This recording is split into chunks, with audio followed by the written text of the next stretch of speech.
If you love R&B and neo-soul guitar, but you feel like you are stuck playing always the same chords and they sound too simple, you would like to spice things up a little, well, this lesson is for you. Well, people think there are only three important seventh chords to use in this style: major 7, minor 7, dominant 7.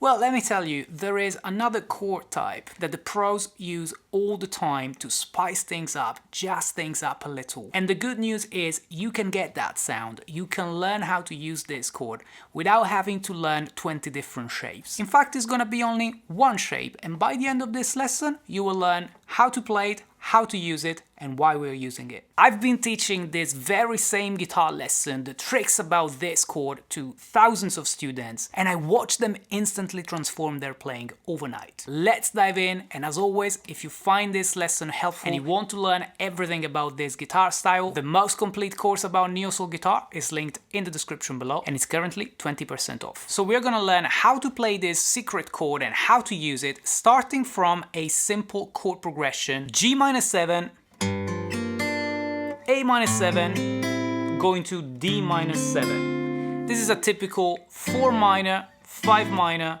1 minor, and D minor. Now the chord that we are gonna add is a C sharp diminished 7th, and this is the only shape you need to learn for this lesson. Second finger on the C sharp, fret 4 of the A string, then 3, 1, 4. Now the trick on how to use this chord is identify what's the key, D minor in this case, look at where the 1 chord is, and just move half step down to figure out where to position the diminished 7th chord.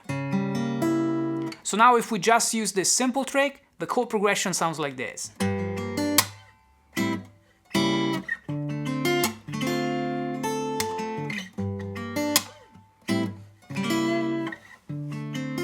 Immediately hear the effect that this jazzy chord has on the original 3 chords in the progression. But now let's explain why we play this chord. This is gonna be a 30-second deep dive into music theory. If you're not interested, just skip the next 30 seconds and go to the rest of the lesson. So the reason why we use this C sharp diminished 7th is because we actually think of an A7 altered chord, maybe an A7 flat 9, as the 5-7 of the 1 minor, sort of like a secondary dominant. Now this A7 flat 9, if you remove the root note, is in fact a C sharp diminished 7th. It actually contains the same notes. So anytime you play a C sharp diminished 7th, you're just playing an A7 flat 9, so the 5-7 of the 1 minor, rootless. And the good thing about diminished 7 chords is that if you move them by 3 half steps, magically you're just playing the same chord because they all contain the same notes, kind of like an inversion of each other. We call this secondary diminished 7th. Now, end of the music theory for this lesson. Let's learn the second trick to use this saucy diminished 7th chord. Let's say that now we have these chords in the key of D minor: B flat major 7,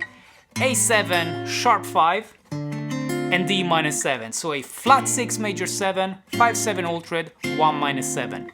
Now yes, we could still use the C sharp diminished 7th because it's just half step below the 1 minor chord. It definitely works. But now we're gonna learn how to use this diminished 7th chord half step above the 1 minus 7. So this time we go to D sharp, and here we play a diminished 7th chord, and guess what? We can even move it by 3 half steps, because once more, if you learn how to play a diminished 7 chord, just move it by 3 half steps and you're still playing the same chord, so you can move it up and down 3 half steps. The effect is certainly cool.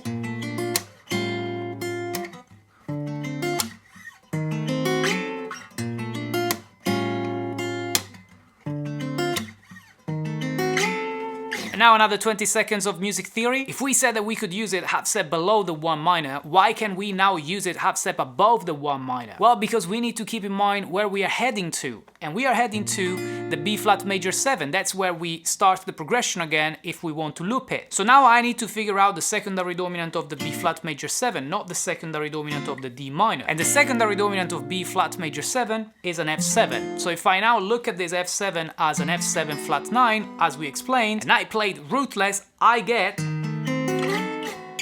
this bunch of diminished 7th chords, including D sharp diminished 7th, C diminished 7th, and so on. End of the music theory again. Now let's recap. This is the only position that you need. A diminished 7th chord is a C sharp diminished 7th chord with the root on the A string. Now if you are going to the 1 minor, you can use it half step below the 1 minor chord. If you're coming from the 1 minor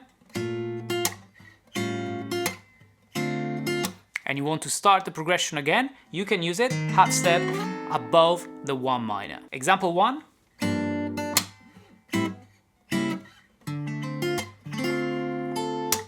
Example 2.